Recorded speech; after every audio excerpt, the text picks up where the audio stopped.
Je suis un chouïa déçu. Mais qu'est-ce que je kiffe ce genre de film. Bonjour tout le monde, il va être question de... Alors si je vous fais le titre complet, Les Chroniques de Blanche-Neige, Le Chasseur et la Reine des Glaces. Vous pouvez dire Le Chasseur et la Reine des Glaces tout court. L'histoire qui a précédé, mais alors c'est un préquel sequel en même temps, de Blanche-Neige et Le Chasseur qui était sorti il y a 2 ans, 1 ou 2 ans, et qui était un de mes films, enfin un des films que j'avais adoré cette année-là, parce que j'adore ce genre de délire visuel. C'était magnifique, c'était un univers de contes de fées adapté de façon réaliste et en même temps un petit peu dark. Et j'adorais la créativité qu'il y avait là-dedans, j'adorais les combats d'effets spéciaux complets, trucs dans ce genre-là. Enfin, c'est des trucs qui me manquent, qui me manquent un petit peu dans d'autres films. Qu'en est-il de cette suite qui donc suit le chasseur alors qu'il est confronté à celle qui l'a formé à la base? Les chasseurs sont en fait une armée montée par Freya, la reine des glaces, qui est partie monter son royaume suite à un chagrin et une colère énorme à la suite de la mort de son enfant. Et qui a envie de poutrer tout le monde et d'étendre son royaume partout où elle le peut, y compris prendre celui de Blanche-Neige s'il y a moyen. Et qui est la sœur de Ravana, qui était la méchante, qui a détruit donc le chasseur et qui a détruit Blanche-Neige dans le film précédent, qui était joué par Charlize Theron, et qui va, grâce à l'aide de sa sœur, peut-être pouvoir revenir à la vie. Je dis peut-être, mais la bande-annonce et l'affiche vous ont déjà spoilé le truc, mais voilà, qui vont pouvoir relancer donc du coup cette attaque. Et donc tout ça est une guerre de royaumes au milieu d'un royaume de fantasy. C'est extrêmement réminiscent de Game of Thrones, si vous aimez bien le style. Moi si vous aimez bien Game of Thrones, je pense qu'il y en a beaucoup à qui ça pourrait plaire, parce que notamment dans le royaume de Freya, alors je déteste Game of Thrones, je n'arrive pas à rentrer dans cette série, j'ai essayé, je peux pas. Par contre, je me rappelle certains trucs, et notamment le royaume de neige là, le royaume du Nord, ou je sais pas trop quoi, qui est un énorme mur, enfin qui est délimité par rapport au reste du royaume par un énorme mur de glace. Et le royaume de Freya dans ce film-là ressemble un petit peu au niveau visuel. Donc c'est un gros délire, c'est un bon délire en reprenant en fait des contes existants pour créer une licence de blockbuster qui se passe dans cet univers-là. Et j'ai vraiment beaucoup aimé. À une petite exception près, c'est que je trouve que le film n'en fait pas assez. Il n'y a pas assez de choses neuves, de choses nouvelles. Et surtout, je suis pas fan de l'envie de le rendre moins sombre, le film. C'est-à-dire que le précédent avait quand même ce côté très sombre. J'aurais plus dit réaliste. Les studios ont dit sombre, mais moi j'aurais dit réaliste. Qui du coup était un des trucs qui m'avait beaucoup attiré dans ce film-là. Et le côté un peu too much et le côté délire qui était très très bien rendu. Là, il y en a aussi, mais je trouve qu'il est presque trop calme. Ça m'ennuie un petit peu, mais je trouve qu'il y a un côté un tout petit peu calme. À ce film-là, il est pas assez grandiose au niveau des scènes d'action ou de climax.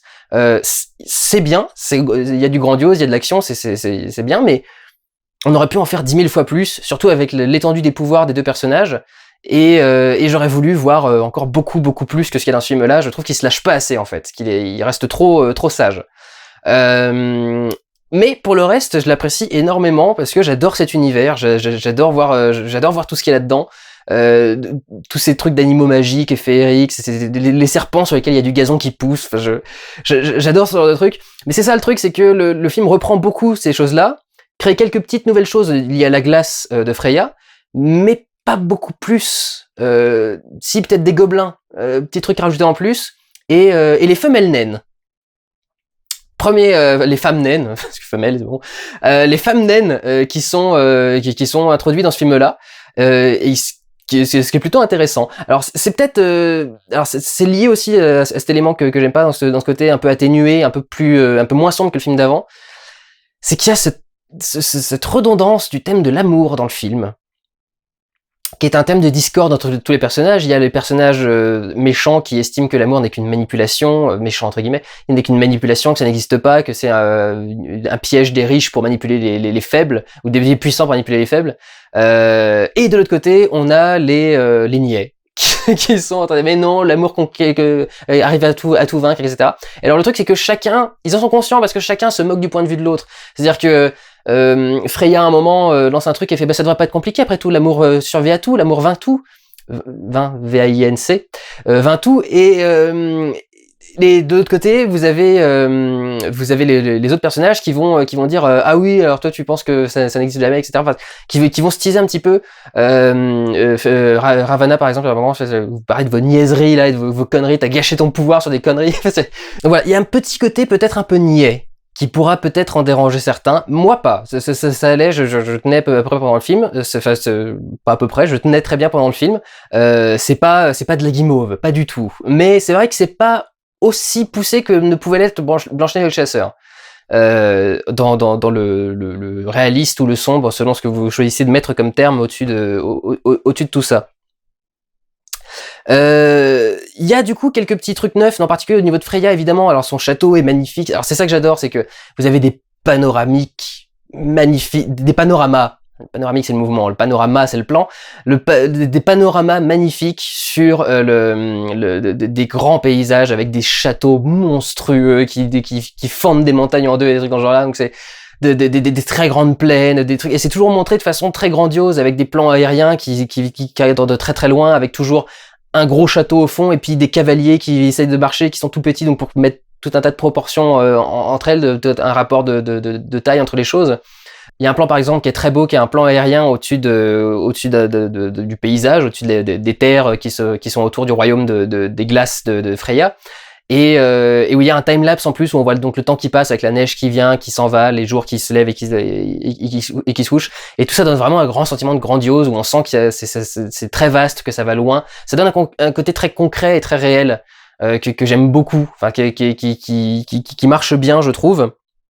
Ça devient tangible. C'est vraiment l'impression que ça existe. C'est ça qui est marrant, c'est qu'on voit cet univers, on a l'impression que ça existe. Moi, j'ai eu des relents. Alors pas du tout à la même intensité, bien évidemment, toute proportion gardée, des relents de Seigneur des Anneaux. C'est vraiment cette idée-là, c'est l'idée d'un monde fantaisiste où on a l'impression que ça existe, que ça a déjà été là, qu'il y a déjà eu des histoires avant, qu'il y en aura après, et que c'est un vrai monde qui ressemble un petit peu au nôtre, mais qui a quelque chose de suffisamment étrange pour avoir ce côté fantasy.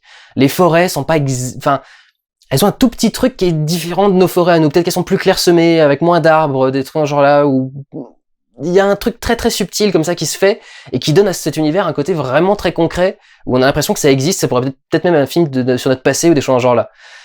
C'est un truc que moi j'aime bien et qui est très très bien développé encore dans ce film-là et qui est super cool. J'adore tous les effets spéciaux qui sont développés et donc Freya par exemple avec ses pouvoirs de glace qui se crée des cartes. Elle fait des cartes de la région en faisant pousser des trucs par rapport au sol, etc. Donc elle fait chance de changer la hauteur de la glace et des pics et des machins. Enfin, c'est ça que j'aime beaucoup dans ce film-là, c'était tout le côté très créatif, tout le côté visuellement intéressant, le miroir. Oh, je kiffe ce miroir. C'est bien plus que j'allais faire une comparaison. Je kiffe ce miroir. Qui a vraiment une classe et la façon que ça a de tomber, de parler, la voix du miroir quand il parle, et là par exemple quand Ravana arrive, elle a un look absolument magnifique avec ces espèces de petits morceaux de feuilles d'or autour des yeux et de machin. Enfin c'est sublime. J'adore ce genre de choses et en même temps ces espèces de petits bras noirs là, de trucs de tentacules noirs là qu'elle peut invoquer, qui sont vachement intéressantes. Alors ce que je trouve un peu étrange, c'est que c'est presque un reproche que je veux faire. Je trouve que le film se concentre plus sur le scénario que sur le reste. Et alors, comme il y a ce côté un petit peu niais, c'est vrai que c'est un petit peu étrange, mais le film se penche vraiment beaucoup sur les dilemmes des personnages. Alors parfois, le problème c'est que le dilemme est autour de l'amour. Donc forcément, des fois, ce dilemme aura la valeur que vous lui mettez, bien évidemment. Mais je trouve qu'il y a quand même un petit déséquilibre entre les relations personnelles entre les personnages et le grandiose et le gigantisme simplement de l'action. Par exemple, il y avait beaucoup moins de dialogue dans le truc d'avant, et après un petit dialogue, on avait d'un seul coup une scène avec plein de cavaliers qui arrivaient pour prendre un château, un truc dans ce genre-là. Je trouvais que c'était plus équilibré, ou en tout cas plus... C'est con parce que c'est pas équilibré, mais soit plus équilibré, soit plus en faveur de l'action, qui me paraît un tout petit peu, un chouïa manqué dans celui-ci, parce que c'est beaucoup des scènes de combat assez classiques, ou alors des scènes de cascade, mais des scènes vraiment magiques, avec des trucs étranges, comme on voyait dans Blanche-Neige, quand elle se retrouvait face à ces espèces de créatures de la forêt mythiques, ces espèces de géants, ou de titans, trucs étranges, de gobelins, ou de... C'était c'était vraiment intéressant, et là pour le coup je trouve que ça manque. Il y a beaucoup plus de moments où les personnages sont en train de se parler de leur ancienne histoire ou de leur histoire future, de leurs enjeux, que vraiment de moments où on s'intéresse à cet univers et à tout ce qui se passe dans cet univers-là. Ce qui est dommage parce qu'encore une fois c'est assez développé, c'est assez intéressant, mais pas assez. Il me manque un tout petit peu pour que je sois vraiment satisfait. Après il faut avouer que c'est le genre de film que je kiffe surtout pour ses visuels, que ce soit les effets spéciaux ou les plans en général. Et il y a encore une texture des images dans ce film-là qui est particulière. Je crois que ça vient de la lumière. J'ai l'impression que les lumières sont réalistes en fait, et c'est ça qui est surprenant en fait, c'est ça qui donne ce côté concret au film, c'est qu'on a des lumières très réalistes dans un univers de fantasy. C'est-à-dire que quand on est dans une pièce, s'il y a une fenêtre dans un coin, on devra être éclairé de cette fenêtre-là, et rien ne viendra rehausser le visage de ce côté-là. Ça peut donner au film, aux images, un côté plus sombre, presque par moment. Mais c'est vraiment surtout une question d'univers un peu éthéré et de gérer la lumière de façon réaliste. Vous avez pas mal de moments où devant des trucs qui sont censés être en image de synthèse par exemple, vous allez avoir beaucoup de lumière pour vous rendre le truc très diffus. Et pour recouvrir, vous allez avoir des jeux sur de la surexposition de lumière qui en principe évidemment n'existe pas, qui était rajouté en effet spécial au-dessus de l'image. Et alors, quand je vous dis ça, parce que vous allez pas comprendre ce que je dis, je parle de la salle du trône de Freya, qui est entourée de glace, et en fait derrière elle il y a des espèces de portes qui sont toutes blanches, et la première fois qu'elle arrive, elle sort de cette lumière blanche, et donc elle est au départ on la voit pas, et d'un seul coup elle apparaît et elle sort de cette lumière là. Et c'est quelque chose d'assez réaliste finalement, parce que dans notre vie à nous ça nous arrive peu souvent, mais tel qu'une caméra le capte, ça arrive très régulièrement. Nos yeux gèrent beaucoup mieux les écarts de lumière que les caméras. Qui doivent se régler sur un réglage précis, et il y a un moment où on va devoir dire bon bah très bien, on va décider de mettre l'image plus claire ou plus foncée et d'avoir ce défaut-là et d'accepter ce défaut-là. Et du coup, je trouve qu'il y a vraiment quelque chose au niveau de la texture de l'image qui marche très très bien et qui a vraiment ce truc de je sais pas, mais quelque chose qui me charme dans la façon dont les scènes sont éclairées. Mais c'est vrai que ça peut donner au film un côté un petit peu sombre, parfois un peu difficile à distinguer, surtout si vous allez le voir en 3D. Alors là pour le coup, petit conseil, aucune utilité à la 3D. Vous pouvez aller le voir en 2D, il y a aucun problème. La 3D n'apporte rien, il y a aucun plan où elle est vraiment bien employée, où elle donne vraiment un bel effet, un bon sentiment de profondeur ou quelque chose là. C'est très quelconque, ça n'a pas vraiment de grand intérêt, c'est pas très très ouf. Mais pour revenir à la lumière, ce que j'ai aimé par exemple, c'est que le film a un traitement de la lumière qui est assez intelligent. Il va du plus sombre au plus lumineux. Si vous regardez bien en fait, au début du film, toutes les scènes se passent souvent de nuit, à l'aube, ou au crépuscule.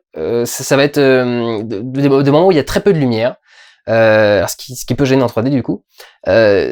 Et progressivement, à mesure qu'on avance dans les scènes, il y aura de plus en plus de lumière. C'est-à-dire que même au début, quand on est dans les scènes de jour, on va prendre des moments de journée où soit il n'y a pas beaucoup de soleil, où il y a beaucoup de nuages, ou alors des moments où ils sont de jour mais dans une forêt pour qu'il y ait beaucoup d'ombre, etc.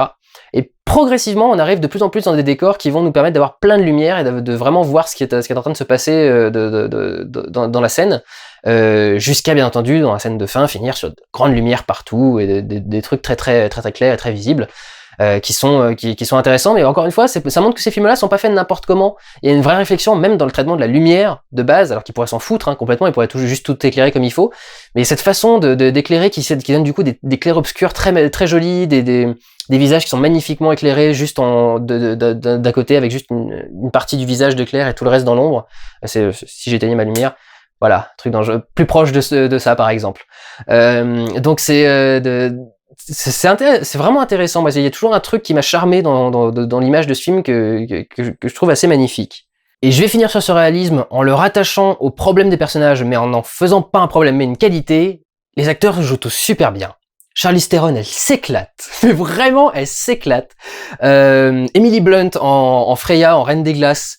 Je trouve ça génial. Je me demandais vraiment ce que ça allait donner de récupérer la Reine des Neiges de Disney, parce que c'est clairement pour ça qu'ils l'ont mis dans ce film-là, c'est parce que la Reine des Neiges a marché, donc ils se sont dit on va partir sur la Reine des Glaces, en reprenant donc cette légende qui est russe, il me semble, la légende de la Reine des Glaces, des Neiges, selon la version, et elle s'en sort super bien, et elle le joue vraiment à fond, elle est assez touchante et c'est joué.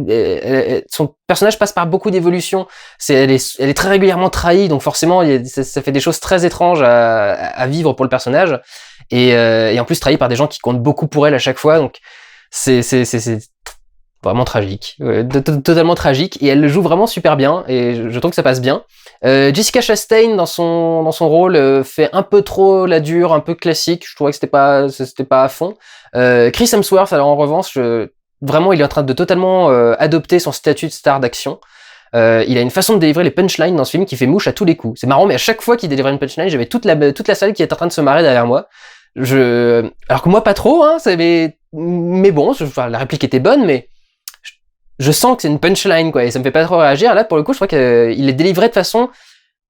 Même moi qui vois que c'est une punchline, il y avait des choses qui me faisaient marrer parce que, alors, entre son accent, qui est, je sais pas s'il fait un accent écossais ou irlandais, un truc dans ce genre-là, mais alors un truc où il roule beaucoup les airs, très étrange, et son jeu, il y a quelque chose qui passe très très bien. Il a une façon nonchalante de balancer ses répliques, et d'avoir un petit sourire, et de se la jouer un peu autodérision, qui marche vraiment nickel. C'est c'est un moment où il est en train d'essayer de s'introduire dans un endroit, il se passe plein de choses où il a mal, en gros, et à un moment il est sur le toit, puis d'un seul coup il se met à se marrer, il fait c'est le plan le plus pourri du monde, et il se relève et il s'en va, et vraiment il le fait comme ça, quoi, genre c'est le plan le plus pourri du monde, et il continue à avancer le truc, et il repart dans l'action. Et il y a vraiment ce côté nonchalant qui gère très très bien, qui est très très bien amené au personnage, et qui évolue aussi par rapport au film d'avant, puisque justement avant il était complètement poker face, il était complètement froid. Et là du coup il commence à évoluer parce que quelque chose de neuf arrive dans sa vie, lié un peu à son passé, et il commence du coup à se dérider un petit peu. Et donc c'est intéressant de voir le personnage comme ça évoluer et changer. Donc moi en ce qui me concerne, j'ai très hâte de voir la suite des Chroniques de Blanche-Neige. J'espère qu'ils pourront en faire d'autres, ne serait-ce que pour revoir Charlize Theron dans ce rôle, parce que vraiment, mais elle se font la gueule. Ça se voit dans la bande-annonce, mais c'est le moment où elle arrive et elle fait je vais tous vous tuer. Avec cette espèce de rire, de machin, de sorcière très très bon, avec l'écho de la pièce et tout. C'est beaucoup de choses très connues, très clichés. En plus, c'est des contes de fées, donc évidemment, ça va piocher dans les choses qui sont la base de nos cultures, presque. C'est le premier truc qu'on apprend quand on est enfant. Mais ils arrivent à le rendre d'une façon décomplexée, qui marche très très bien. Pas assez décomplexée. C'est ce qui me manque pour le film, c'est que je voudrais qu'ils aillent plus loin, plus sombre, plus de choses neuves et surtout plus de délire visuel. Moi, c'était vraiment les batailles dans Blanche-Neige, le chasseur, avec les espèces de soldats de cristaux noirs ou de verre noir, ou je sais pas comment c'était, mais qui était magnifique et qui explosait à chaque fois devant l'écran, en envoyant partout et tout. C'était vraiment magnifique. Il y a des choses comme ça dans ce film-là, mais beaucoup moins. Je trouve qu'il est beaucoup plus restreint et que à chaque fois, ça se voit parce que par exemple, comment vous dire ça? Freya fait des choses impressionnantes avec la glace, mais elle fait que des murs. Ou des formes, des choses genre là. Charlize Theron, donc Ravana, a des espèces de tentacules comme ça noirs. Tel qu'est son pouvoir, elle pourrait en avoir encore 10 000 fois plus et faire un truc vraiment impressionnant qui irait jusqu'en haut du plafond, qui irait un peu partout, etc. Enfin, ou qui serait encore plus compliqué dans sa façon d'être réalisé. Et là, en fait, c'est des tout petits trucs tout droits, tout noirs, tout minces, tout petits. C'est plus léger, plus maigre que mon bras, presque. C'est moins gros que mon bras. Donc il y a ce côté-là où on ressent un petit peu que c'est un peu limité dans certains aspects, dans un ou deux aspects qui sont intéressants, enfin qui sont donc pas assez loin. En revanche, ce qui est intéressant, c'est qu'ils utilisent des effets spéciaux pour faire tout ce qu'il y a d'intéressant. C'est-à-dire parfois pour faire des choses qui sont juste pour un peu s'amuser. Par exemple, filmer la monture de Freya, qui n'est pas un cheval, mais qui est une espèce d'animal de synthèse. Il n'y a pas besoin de le filmer, mais ils ont envie de le montrer pour créer l'univers, pour montrer qu'elle monte ce genre de truc qui est un peu étrange. Et par exemple, un truc que je trouve très très beau, c'est une scène où on la voit dans une pièce de son château, et elle reconstitue le berceau de son enfant en glace. Et elle est comme ça, en train de caresser le bord du berceau, qui est vide, et qui est juste en glace. Je me suis demandé si elle allait pas recréer un bébé de glace dedans, mais non. Et donc du coup, elle est devant ce berceau, elle est en train de le regarder. Il y a vraiment quelque chose qui ressort vraiment beaucoup des personnages, et l'interprétation est vachement intéressante. Donc voilà, c'est un film qui est pas con, Et je trouve que cette saga en plus part bien. Donc voilà, moi je suis satisfait, j'apprécie beaucoup le film et j'espère voir des suites. Un tout petit chouïa plus m'aurait plu, mais c'est déjà pas mal et j'apprécie et je pense qu'on peut passer un bon moment, c'est du bon divertissement qui passe bien. Voilà. Bah écoutez, je vous encourage à aller le voir, prenez soin de vous, allez voir des films. Ciao!